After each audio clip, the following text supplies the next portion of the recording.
ये कार्तिक का महीना है ना, तो इसमें उत्सव चलते ही रहते हैं, हर दिन कोई ना कोई उत्सव है। मैया से ठाकुर जी हट करके बैठ गए कि मुझको गैया चरानी है।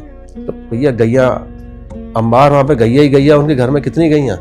तो गोपाष्टमी का मुहूर्त सबसे अच्छा मुहूर्त कहते हैं, किसी भी आप नए काम को शुरू करें। प्रभु ने स्वयं अपना नया काम जो है गैया चरानी शुरू करी।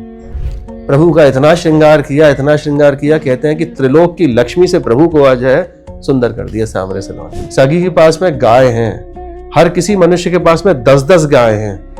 योग में तो आप स्वयं अपने ऊपर जो है वो कंट्रोल कर रहे हैं उन इंद्रियों को साधने के लिए, पर प्रभु मिल जाए आपको डंडा लेके खड़े हुए हैं कि भैया ये देखना है तुझको, क्या देखना है, मुझको देखना है। अक्षय नवमी एक ऐसा वैज्ञानिक उत्सव जिसमें कि हमारे सनातन धर्म में क्या कह दिया गया कि भैया जो चीज आपके लिए अच्छी है उसकी पूजा करनी शुरू कर दो। पूजा का मतलब आजकल तो बदल दिया है कि भैया खूब कलाई बांधे जाओ उसके और खूब जल डाले जाओ, उसके अंदर खूब जो है दूध दही चढ़ा जाओ, मर जाता है पौधा उसका। पर पूजा का मतलब वास्तव में ये नहीं है। रंग महोत्सव जब कंस ने किया था, कुश्ती का निमंत्रण दिया था ठाकुर जी को, तो ठाकुर जी अपने मथुरा में पधारे अपने ग्वाल बालों के साथ में। तो सर्वप्रथम उन्होंने क्या किया कि भैया मथुरा भ्रमण किया जाएगा। तो मथुरा भ्रमण के रूप में उन्होंने परिक्रमा लगाई मथुरा की। तो जितने भी मथुरा वासी हैं वो भी आज मथुरा की परिक्रमा लगाते हैं अक्षय नवमी पर। वृंदावन में उस दिन तो कह सकते हैं आप कि ऐसी उमंग का संचार होता है यहाँ पे हर किसी के अंदर, चारों तरफ मानव माला इस वृंदावन के घूम रही होती है, इतनी भीड़ होती है, तरह तरह की सेवाएं होती है। मदन टेर पे भी खूब दूध बटता है प्रसाद का। देवउठान एकादशी और अगले ही दिन 3 तारीख को हमारे राधा वल्लभ लाल का पाठ उत्सव और फिर कार्तिक पूर्णिमा। कार्तिक सुदी अष्टमी को गोपाष्टमी कहते हैं। प्रभु ने सर्वप्रथम गाय चरानी गोपाष्टमी से शुरू करी। मैया से ठाकुर जी हट करके बैठ गए कि मुझको गैया चरानी है। तो भैया गैया अंबार, वहां पे गैया ही गैया, उनके घर में कितनी गैया। अब उन गैयाओं को देख देख के सब लोग जाते चरवाहा उनको चराने के लिए, गोपाल। उनके भैया मैं भी जाऊंगा, छोटे से ठाकुर जी।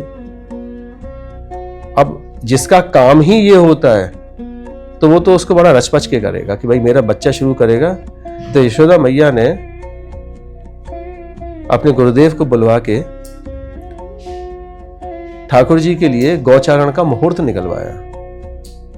तो उनको गुरुदेव कहते हैं कि आज से अच्छा मुहूर्त कोई नहीं है इस अच्छे काम को शुरू करने के लिए। तो गोपाष्टमी का मुहूर्त सबसे अच्छा मुहूर्त कहते हैं, किसी भी आप नए काम को शुरू करें। प्रभु ने स्वयं अपना नया काम जो है गैया चरानी शुरू करी। तो मैया भी खूब उत्साह में। गांव में पहले होता था ना कि ऐसा कोई नया बच्चा अगर बारात में भी जाता है तो गीत गाए जाते थे। तो ऐसे ही बड़ी बूढ़ियों को सबको नंदगांव में बुलवा के भैया गीत आज गवाए जाएंगे। क्यों? ठाकुर जी आज गैया चराने जाएंगे। प्रभु का इतना श्रृंगार किया, कहते हैं कि त्रिलोक की लक्ष्मी से प्रभु को आज है सुंदर कर दिया सांवरे से लौटे। और प्रभु सर्वप्रथम गौ को लेके, गैयाओं को लेके आज वन में गए गौचारण के लिए। तो ये भाव एक इस तरह का भाव है कि इसको अगर आप समझें तो एक बड़े अच्छे व्याख्याकार हुए हैं श्री अखंडानंद जी सरस्वती जी। वे कहते हैं कि सभी के पास में गौ हैं, सभी के पास में गाय हैं, हर किसी मनुष्य के पास में 10-10 गाय हैं। आपकी इंद्रियां, और उसको चला कौन रहा है? गोपाल, गौ के पालक, और गौ को कहते हैं हमारी इंद्रियां भी। वास्तव में अगर हमारे पास में इन इंद्रियों को चलाने के लिए कोई गोपाल हो जो कि डंडा लेके खड़ा हुआ हो कि तुमको क्या देखना है, क्या सुनना है, क्या बोलना है, क्या एहसास करना है, हर चीज के लिए वहां पर प्रभु अगर खड़े हो, तो उससे अच्छा जीवन क्या होगा आपका?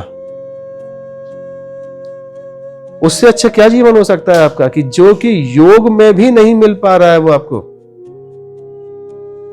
योग में तो आप स्वयं अपने ऊपर जो है वो कंट्रोल कर रहे हैं उन इंद्रियों को साधने के लिए, पर प्रभु मिल जाए आपको डंडा लेके खड़े हुए हैं कि भैया ये देखना है तुझको, क्या देखना है, मुझको देखना है, क्या सुनना है, मुझको सुनना है, क्या बोलना है, मुझको बोलना है। तो वास्तव में गोपाष्टमी उत्सव जो है ना, ये इसी चीज का है कि जहां पर हमारे इन इंद्रियों को साधने के लिए स्वयं प्रभु जो है सुंदर मोर मुकुट धारण करके हाथ में लखुटी और श्रृंगी लेके खड़े हुए हैं। और जब स्वयं प्रभु अगर खड़े रहेंगे हमारी इंद्रियों को साधने के लिए, तब जीव का तो उद्धार क्या भैया, जीव की तो परम गति होगी। ऐसे ही गोपाष्टमी के बाद में एक उत्सव मनाया जा रहा है, अक्षय नवमी। ये कार्तिक का महीना है ना, तो इसमें उत्सव चलते ही रहते हैं, हर दिन कोई ना कोई उत्सव है। अक्षय नवमी। अक्षय नवमी एक ऐसा वैज्ञानिक उत्सव जिसमें कि हमारे सनातन धर्म में क्या कह दिया गया कि भैया जो चीज आपके लिए अच्छी है उसकी पूजा करनी शुरू कर दो। कार्तिक का महीना है, सर्दी थोड़ी थोड़ी सी पड़ने लगी है, बीमारी बुखार का समय चल रहा है। प्रकृति ने एक बड़ा ही सुंदर रसायन हमको दिया है इस कार्तिक के महीने में, जिसका नाम है आंवला, जिसकी अक्षय नवमी के दिन पूजा करी जाती है।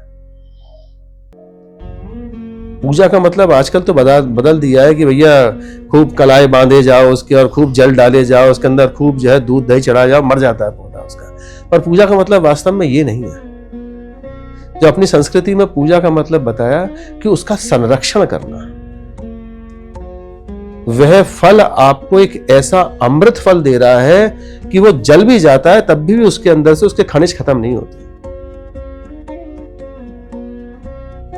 तो प्रकृति भी ये कह रही है कि भैया ये उपहार मैंने दिया है, इसका उत्सव मनाओ। हालांकि बहुत सारी कथाएं भी जुड़ी हुई हैं इस अक्षय नवमी के साथ में। हमारे वृंदावन वासी जो हैं उस दिन मथुरा, वृंदावन और गरुड़ गोविंद की 3 वन की परिक्रमा लगाते हैं, काफी बड़ी होती है। उस दिन ये भी कहते हैं कि ठाकुर जी ने मथुरा की यात्रा करी थी, तो जितने भी मथुरा वासी होंगे मथुरा की परिक्रमा लगाएंगे। ठाकुर जी ने को जब कंस ने बुलाया था ना, रंग महोत्सव जब कंस ने किया था, कुश्ती का निमंत्रण दिया था ठाकुर जी को, तो ठाकुर जी अपने मथुरा में पधारे अपने ग्वाल बालों के साथ में। कुब्जा का उद्धार किया उन्होंने, धोबी का उद्धार किया वहां पर उन्होंने। तो सर्वप्रथम उन्होंने क्या किया कि भैया मथुरा भ्रमण किया जाएगा, तो मथुरा भ्रमण के रूप में उन्होंने परिक्रमा लगाई मथुरा की। तो जितने भी मथुरा वासी हैं वो भी आज मथुरा की परिक्रमा लगाते हैं अक्षय नवमी पर। और नवमी के अगले दिन दशमी, देखिए किस तरह से क्रम चल रहा है। अष्टमी हो गई, अष्टमी का गोपाष्टमी बता दिया, नवमी को आंवला नवमी, अक्षय नवमी, और दशमी के दिन ठाकुर जी रंग महोत्सव में कंस को मारते हैं। तो आज भी मथुरा में ये लीलाएं जो हैं उसका प्रदर्शन होता है वहां पर चतुर्वेदी समाज के द्वारा, कि वो लोग लट्ठों से कंस को मारते हैं वहां पर, विजयदशमी की तरह बिल्कुल। और अगले दिन होती है देवोत्थान एकादशी, प्रबोधनी। देखने लायक होता है वृंदावन का रंग उस दिन। जितने साधु संत हैं जिन्होंने चतुर्मास कर रहे हैं अपने, वे सब जो है वृंदावन की परिक्रमा लगाएंगे। वृंदावन में उस दिन तो कह सकते हैं आप कि ऐसी उमंग का संचार होता है यहाँ पे हर किसी के अंदर।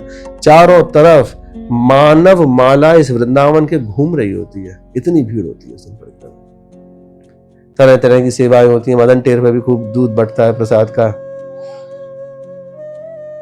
तो ये उत्सव देखने लायक है सारे। अब 2 तारीख को देवोत्थान एकादशी और अगले ही दिन 3 तारीख को हमारे राधा वल्लभ लाल का पाठ उत्सव, और फिर कार्तिक पूर्णिमा। तो ये सारे के सारे जो है वो 2-3